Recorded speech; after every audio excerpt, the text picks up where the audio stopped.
हम पढ़ रहे थे ऑटोमोबाइल इंजीनियरिंग के अंदर ट्रांसमिशन सिस्टम। ट्रांसमिशन सिस्टम के अंदर लास्ट लेक्चर के अंदर आपने किया था सेंट्रीफ्यूगल एंड कॉन क्लच। आज आपको पढ़ेंगे सेमी सेंट्रीफ्यूगल। सेमी सेंट्रीफ्यूगल मतलब कि कुछ हिस्सा तो सेंट्रीफ्यूगल की तरह वर्क करता है। सेंट्रीफ्यूगल क्लच, इसके अंदर क्या होता है, इसके अंदर स्प्रिंग और सारी फोर्सेस को यूज किया जाता है। मतलब कि अगर यहाँ पे मैं ये फ्लाईव्हील बना दूं,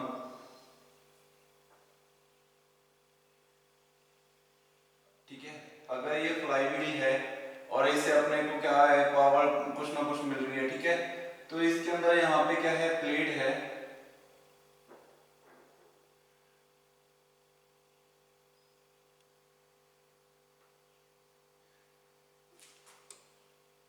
ठीक है, यहाँ पे क्लच प्लेट है अपनी, और क्लच प्लेट के साथ ही प्रेशर प्लेट होती है, ठीक है, तो क्लच प्लेट है यहाँ पे, ये आ गई क्लच प्लेट।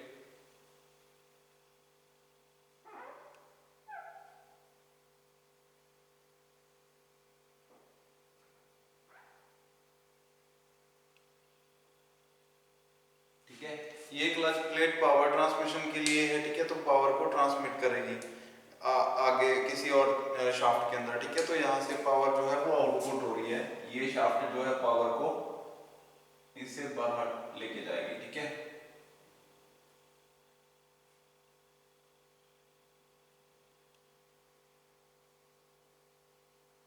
ठीक है, तो ये होगी आपकी जो है क्लच प्लेट।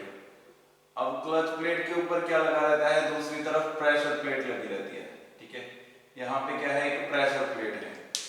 अब अगर मैं इसको एक बार रफ कर दूं, ये सिर्फ नॉलेज के लिए है, तो यहाँ पे क्या है, एक प्रेशर प्लेट।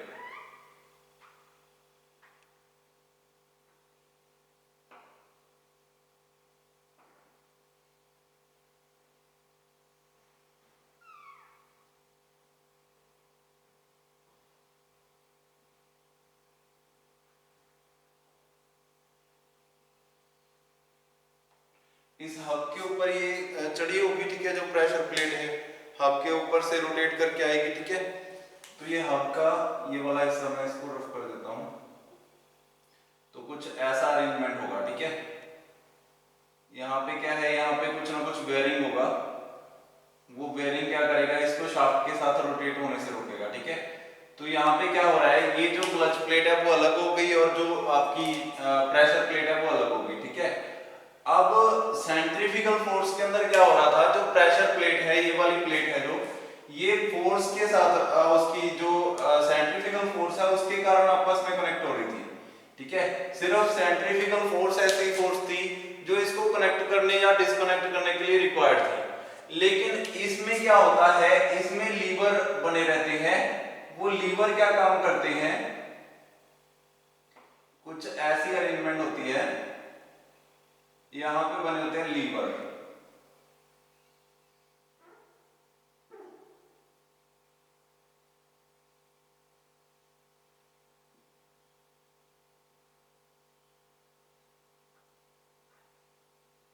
ठीक है, और यहाँ पे इस लीवर के ऊपर यहाँ पे कुछ ना कुछ वेट रहता है W, ठीक है। अब ये लीवर क्या काम करता है, ये लीवर जैसे जैसे फोर्स जो है सेंट्रीफ्यूगल फोर्स, अब इसके अंदर दोनों तरीके की फोर्सेस यूज की जाती हैं। एक तो होगी ये लीवर वाली फोर्स जो है सेंट्रीफ्यूगल फोर्स, और दूसरी तरफ इसके साथ क्या यूज किया जाता है, इसी से कनेक्टेड होता है नीचे जो है वो क्या है, स्प्रिंग फोर्स, ठीक है। तो इसके साथ अटैचमेंट लगा के और दूसरी तरफ क्या किया जाता है, यहाँ पे इसके साथ क्या किया जाता है, स्प्रिंग अटैच कर दिया जाता है, ठीक है। मतलब कि इस जगह पे क्या आएगा, स्प्रिंग फोर्स, ठीक है।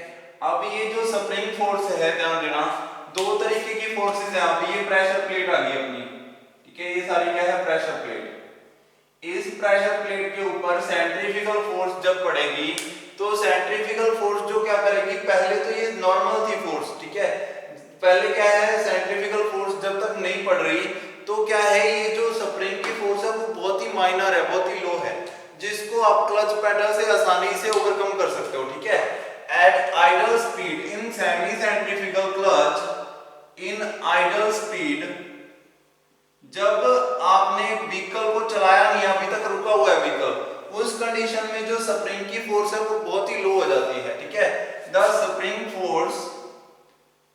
spring force on pressure plate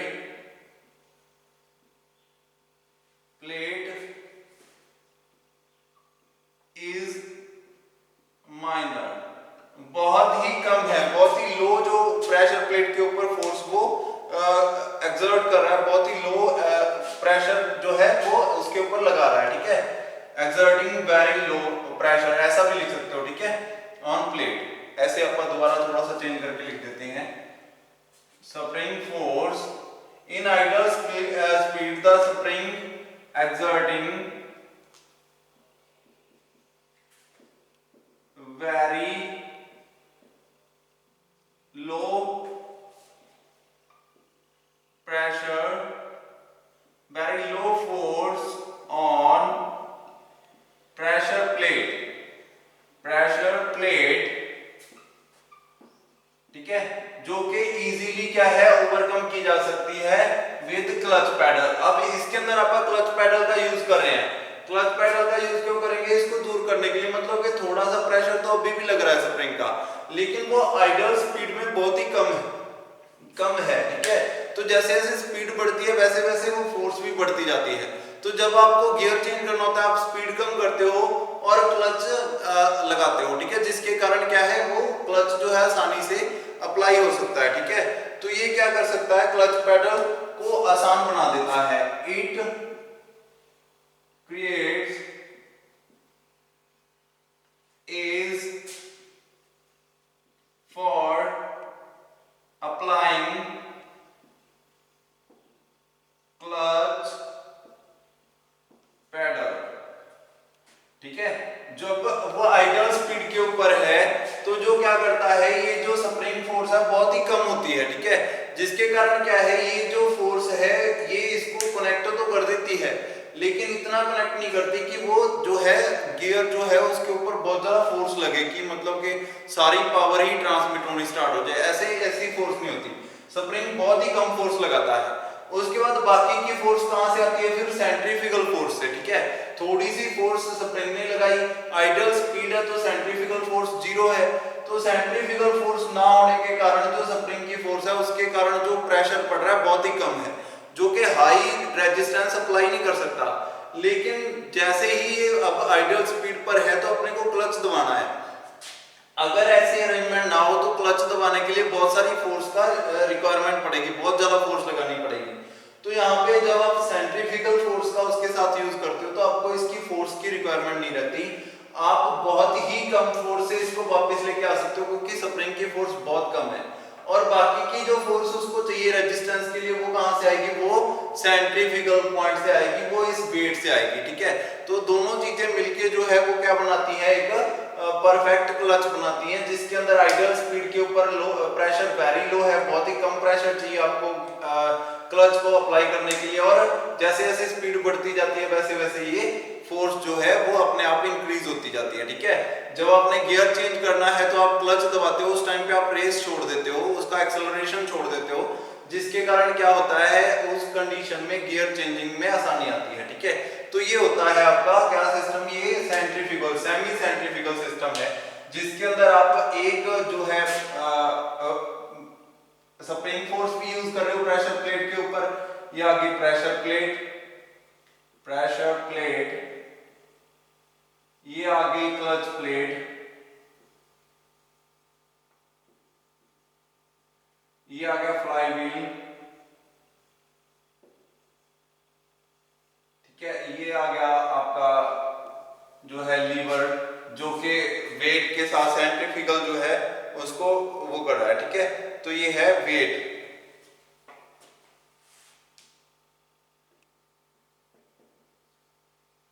centrifugal liver,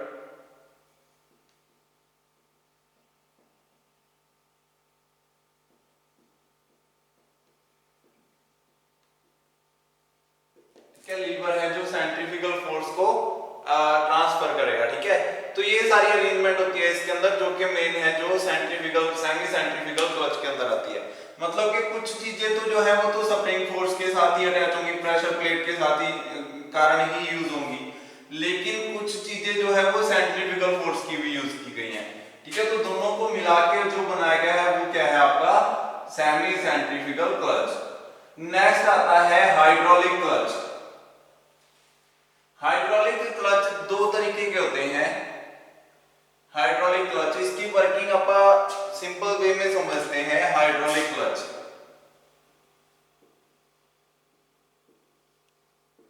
hydraulic clutch, hydraulic clutch कौन से होते हैं जिसमें हाइड्रोलिक फ्लूइड की का यूज किया जाता है to transfer force from pedal to clutch system. जो भी क्लच का अरेंजमेंट है उसके अंदर प्रेशर जो है जो फोर्स है उसको कम करने के लिए।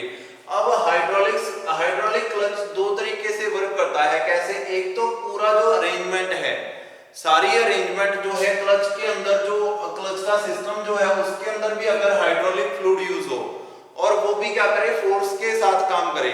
हाइड्रोलिक का मतलब है कि उसके अंदर कोई लिब्रिकेशन के लिए हाइड्रोलिक नहीं चाहिए अपने को। हाइड्रोलिक फोर्स होती है जो कि क्लच पेडल से फोर्स को अप्लाई करती है और वो जाके क्लच प्लेट्स के ऊपर जाके इफेक्ट करता है। ठीक है, जैसे अगर ये वाली क्लच प्लेट्स हैं, बहुत सारी होती हैं, इसके अंदर मल्टी प्लेट क्लच के अंदर यूज होता है। जैसे ये जो है ये फ्रिक्शन प्लेट्स हैं और इसके सेंटर में यहाँ पे क्लच प्लेट्स हैं। ठीक है, तो ये क्लच प्लेट और फ्रिक्शन प्लेट दोनों आपस में कनेक्ट होंगी तब जाके ये पावर ट्रांसमिट होगी। तो इस कंडीशन में अगर तो ये फोर्स अपन मैकेनिकल वे से लगा रहे थे, इनको आपस में कंप्रेस करने के लिए मैकेनिकल इक्विपमेंट्स का यूज कर रहे थे, तो वो तो सिंपल फ्रिक्शन क्लच थे। लेकिन जब अपन हाइड्रोलिक फोर्स का यूज कर रहे हैं तो ये कौन से बन जाते हैं? हाइड्रोलिक क्लच बन जाते हैं। ठीक है, तो हाइड्रोलिक फोर्स कैसे यूज की जा सकती है? अब एक तो जो क्लच का पूरा कवर है, पूरी बॉडी है, उसके अंदर भी जाके जो काम करना है वो भी कौन करे? वो भी हाइड्रोलिक फ्लूइड ही करे। एक तो ये मैकेनिज्म हो सकता है। एक क्या हो सकता है कि क्लच पेडल जो आ गया, क्लच पेडल से लेके फोर्स को कहां तक, जो क्लच असेंबली है वहां तक तो हाइड्रोलिक फ्लूइड लेके जाए, उसके बाद जो आगे का काम है वो मैकेनिक्स करे। ठीक है, तो ये दोनों तरीके से अपन हाइड्रोलिक क्लच पढ़ सकते हैं। ये दोनों तरीके से ही हाइड्रोलिक क्लच वर्क करता है। तो वर्किंग सेम है, सब कुछ सेम है, बस मैकेनिकल इक्विपमेंट्स, मैकेनिज्म की जगह पे अपन क्या यूज करते हैं? हाइड्रोलिक्स यूज करते हैं, हाइड्रोलिक इक्विपमेंट यूज करते हैं। ठीक है, इतना सा डिफरेंस है इसके अंदर। तो ये क्या है? हाइड्रोलिक क्लच है। ठीक है, तो इसके अंदर क्या होता है? डिफरेंट पार्ट्स होते हैं, बहुत सारे पार्ट्स होते हैं इसके अंदर जो कि हाइड्रोलिक फ्लूइड को पंप करने के लिए यूज होते हैं। एक मास्टर सिलेंडर होता है। देखो, अगर आपको फोर्स को कम जगह पे ज्यादा फोर्स अप्लाई करनी है, ठीक है, तो एरिया वाइज होता है। ये कुछ सिस्टम ऐसा रहता है कि प्रेशर जो होता है वो हर जगह पे सेम रहता है। प्रेशर जो है कहीं भी आप लगा लो, प्रेशर जो है वो सेम रहेगा। ठीक है, और प्रेशर का फार्मूला क्या होता है? Force divided by area. Force divided by area बराबर रहता है हर जगह पे। मतलब कि आपके पास दो पॉइंट्स हैं, एक तो जहां पे पैडल है आपका, पैडल वाला पॉइंट, और एक जहां पे फोर्स अप्लाई होनी है, मतलब कि क्लच वाला पॉइंट। ठीक है, एक तो क्लच का पैडल है और एक जहां पे क्लच अप्लाई होना है। दो जगह है, दो पॉइंट्स हैं। ठीक है, इसको पॉइंट 1 का नाम देता हूं, इसको पॉइंट 2। तो F1 A1 should be equal to F2 divided by A2। Pressure जो है वो सब जगह पे सेम रहता है। तो प्रेशर का फार्मूला क्या था? Force divided by area, force divided by area. तो मैं इसको अगर मैं सिंपल वे में लिखना चाहूं तो A2 इधर आ जाएगा, F1 A2 is equal to F2 A1। ठीक है, ऐसे मैं लिख सकता हूं इसको। ठीक है, ये बन गया एक अरेंजमेंट, बन गई, ये बन गया एक फार्मूला। ठीक है, अब यहाँ पे ध्यान दो, अगर F1 का एरिया, ठीक है, F1 जो है कम लगानी है आपने, F1 यहाँ पे कम चाहिए, तो इसको इसके इक्वल करने के लिए आप देखो यहाँ पे क्या है? फोर्स जो मैंने लगाई है 5 न्यूटन, ठीक है, इनटू एरिया कितना है? 5। ठीक है, एरिया 2, इसका एरिया, इस जो यहाँ पे फोर्स अप्लाई होनी है। ठीक है, फोर्स कैसे अप्लाई होती है? जैसे ये ट्यूब है, इस ट्यूब के अंदर यहाँ पे कोई पिस्टन है। ठीक है, तो इस पिस्टन का एरिया कितना है? ये क्या हो गया? एरिया, और ये जो फोर्स इसके ऊपर मैंने पिस्टन के ऊपर लगाई है, ये है फोर्स। ऐसे ही जहां पे जाके ये अप्लाई होगी उस जगह का एरिया कितना है, और उस जगह का जो पिस्टन है या कोई भी चीज यहाँ पे है, हाइड्रोलिक्स के अंदर ऐसा सिस्टम होता है, तो इसका एरिया कितना है और इससे कितनी फोर्स निकलेगी। ठीक है, ये आप कैलकुलेट करते हैं। तो अगर मैंने यहाँ पे 5 × 5 ये फोर्स लगाई, यहाँ पे एरिया 2 कितना है, ये वाला एरिया कितना है 5, और ये वाला फोर्स यहाँ पे कितनी लगी है 5। और अब यहाँ पे मैंने फोर्स क्या करनी है, फोर्स इंक्रीज करनी है, ठीक है। फोर्स मैंने करनी है 25, ठीक है। तो एरिया कितना होना चाहिए 1, तो A1 जितना कम होगा, ठीक है, A1 जितना कम होगा और उसके अंदर जितनी फोर्स ज्यादा लगेगी तो A2 के अंदर फोर्स उतनी बढ़ती जाएगी, ठीक है। ऐसे एरिया को आप कम या ज्यादा करके आप फोर्स को इंक्रीज कर सकते हैं, ठीक है। सिर्फ एरिया कम करने से मैंने 5 फोर्स लगाई और उधर 25 फोर्स मिल गई मेरे को, ठीक है। ऐसे आप इसको चेंज कर सकते हैं, ये सिस्टम होता है, ये पास्कल्स लॉ के अकॉर्डिंग है, ठीक है। तो ये हाइड्रोलिक फ्लूइड के अंदर भी एक मास्टर सिलेंडर होता है जिसमें सारा फ्लूइड होता है फिल, और उससे आप फोर्स लगा के उसके ऊपर इसको सभी सिलेंडर के अंदर भेजते हैं, सॉरी क्लच के अंदर भेजते हैं, जिसके कारण क्लच ऑपरेट होता है, ठीक है। ऐसी अरेंजमेंट होती है, ये है हाइड्रोलिक क्लच। तो हाइड्रोलिक क्लच की जो है आप इसका डायग्राम होता है, सिंपल डायग्राम क्या है, उसके अंदर सारे ये फ्लूइड का अरेंजमेंट आएगा कि कैसे कैसे फ्लूइड जो है वो हाइड्रोलिक क्लच तक पहुंचता है, और इसके अंदर कुछ भी नहीं है, वो आपको ऑनलाइन कहीं भी देख सकते हो, और या फिर आपको कहां से मिल जाएगा, वो बुक में भी अवेलेबल है, ठीक है। तो इसके अंदर डायग्राम ही है और इसके अंदर कुछ है नहीं समझने को, बाकी सारी वर्किंग जो है वो सिंपल उसके जैसी ही है, सिंपल जो क्लच यूज करते हैं आप। सिर्फ इसके अंदर क्या है डिफरेंस, इसके अंदर क्या यूज होता है, हाइड्रोलिक फ्लूइड यूज होता है इन जो उसको जो है मैकेनिकल लिंकेज को हटा के, ठीक है, हाइड्रोलिक फ्लूइड यूज करते हैं आप। नेक्स्ट आता है गियर बॉक्स। क्लच के बारे में जो भी पढ़ना था वो पढ़ चुके हैं। गियर बॉक्स, गियर बॉक्स क्या होता है, ये गियर्स को कवर करता है, मतलब कि गियर्स को कवर करने का काम करता है, ऊपर बॉक्स बना हुआ है सारे गियर्स के, ठीक है।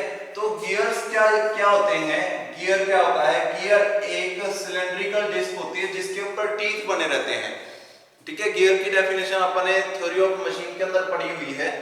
गियर क्या होता है, एक cylindrical disc with teeth, internal teeth external teeth कुछ भी हो सकते हैं, वो टीथ के साथ जो होता है उसको गियर बोलते हैं, ठीक है। अब गियर बॉक्स के अंदर बहुत सारे गियर्स होते हैं। इस गियर बॉक्स का फंक्शन क्या होता है, अब ये व्हीकल की इंपॉर्टेंट चीज है। व्हीकल के अंदर आपने देखा होगा आप गियर चेंज करते हो, आप बोलते हो मैंने 4th गियर डाल दिया, ठीक है, वो गियर तो 4th ही होता है, लेकिन जिसको आप गियर समझते हो वो गियर लीवर होता है, जिसको आप पकड़ के कि ये गियर है, ठीक है, वो गियर नहीं होता, वो गियर लीवर होता है, लिंकेज होता है, वो जो गियर को चेंज करने के लिए यूज होता है। तो गियर कहाँ चेंज हो रहे होते हैं, वो चेंज हो रहे होते हैं गियर बॉक्स के अंदर। आप जो लीवर को मूव करवाते हो उससे गियर चेंज होते हैं, वो गियर कहाँ चेंज होते हैं, वो गियर बॉक्स के अंदर चेंज होते हैं। वो एक बॉक्स है जिसके अंदर बहुत सारे गियर की अरेंजमेंट रहती है, और उसके अंदर एक फ्लूइड होता है जो कि उसको लुब्रिकेट करने के लिए और उसको डस्ट प्रूफ रखने के लिए यूज करते हैं आपका लॉन्ग लाइफ के लिए, ठीक है। तो गियर बॉक्स जो है एक बॉक्स है, ठीक है। तो ये क्या है, ये इसके फंक्शन क्या क्या होंगे, गियर बॉक्स के function of gear box function. तो ये कास्ट आयरन का बना रहता है और इसके अंदर बहुत सारे गियर्स होते हैं, और इसकी ये तो डेफिनेशन है, it contains different type of gears arranged on driving and driven shaft to produce different type of force or torque or speed as per requirement of the vehicle। जैसे भी व्हीकल की रिक्वायरमेंट है उसके हिसाब से आपका torque जो है उसकी और स्पीड, अगर टॉर्क ज्यादा होगा तो स्पीड कम हो जाएगी, फोर्स ज्यादा होगी तो स्पीड कम हो जाएगी, अगर स्पीड ज्यादा होगी तो टॉर्क कम हो जाएगा, ठीक है। तो डिफरेंट टाइप ऑफ टॉर्क और डिफरेंट टाइप ऑफ स्पीड्स लेने के लिए आप गियर चेंज करते हैं, जो कि गियर बॉक्स के अंदर होता है। तो सबसे पहला फंक्शन क्या है, इट अनेबल्स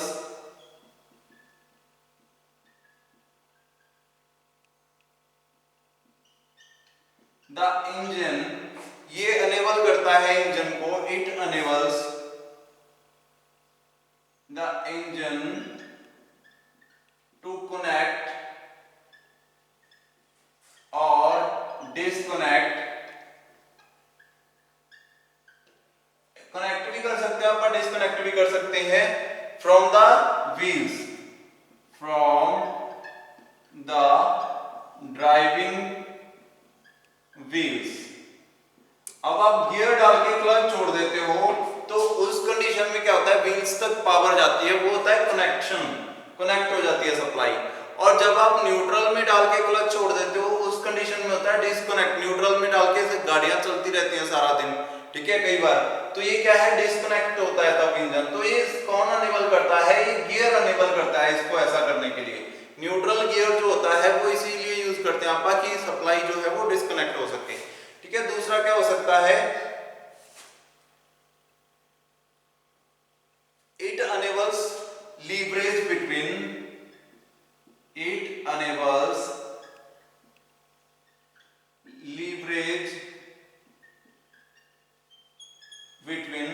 अब लीवरेज क्या होता है, यहाँ पे लीवरेज होता है कि लीवर को कम या ज्यादा करना। लीवर क्या होता है, एक जगह से फोर्स आपको मिल रही है, वो क्या हो, कम हो जाए या ज्यादा हो जाए, ठीक है। तो ये क्या करता है, लीवरेज को इंक्रीज या डिक्रीज करता है, लीवरेज को इंक्रीज या डिक्रीज करता है, ठीक है। It enables leverage for driving wheels from engine और पावर, ठीक है, पावर को लीवर करने का काम करता है। अब कैसे काम करता है ये लीवरेज फॉर ड्राइविंग व्हील्स, कैसे वर्क करता है, ध्यान दो। अगर तो आप देखते हो कि इंजन की स्पीड जो है वो बहुत ज्यादा होती है, वो 2000 रोटेशन या 2500 रोटेशन या 3000 चक्रों पर घूम रहा होता है। अगर तो आपको सेम स्पीड चाहिए, मतलब कि जितना इंजन घूम रहा है उतनी ही स्पीड पर व्हील्स घूमे, तो उस कंडीशन में टॉर्क पावर बहुत कम मिलेगी। अगर आप ऐसी कंडीशन, जब व्हीकल स्टार्ट हो रहा है उस कंडीशन में लगाओगे तो वो रन नहीं कर पाएगा, वो बंद हो जाएगा इंजन, क्योंकि लोड बहुत ज्यादा पड़ जाएगा उसके ऊपर इतनी स्पीड के लिए। तो उस कंडीशन में शुरू में आपको क्या चाहिए, पावर चाहिए। तो ये लीवरेज का मतलब क्या होता है, अगर आपका इंजन की स्पीड 2500 रोटेशन है, अगर आप उसको कम करके 2 या 3 रोटेशन पर ले आते हो, 5 रोटेशन पर ले आते हो, तो वो क्या करेगा, उसकी पावर को इंक्रीज कर देगा। देखो पावर कभी भी ना तो खत्म की जा सकती है ना बनाई जा सकती है, वो सिर्फ एक फॉर्म से दूसरी फॉर्म में कन्वर्ट की जा सकती है। एक इंजन जो पहले 2500 रोटेशन पर घूम रहा था आरपीएम, उसको मैं जब व्हील्स तक लेके गया तो उससे 500 आरपीएम ली, रेवोल्यूशन पर मिनट।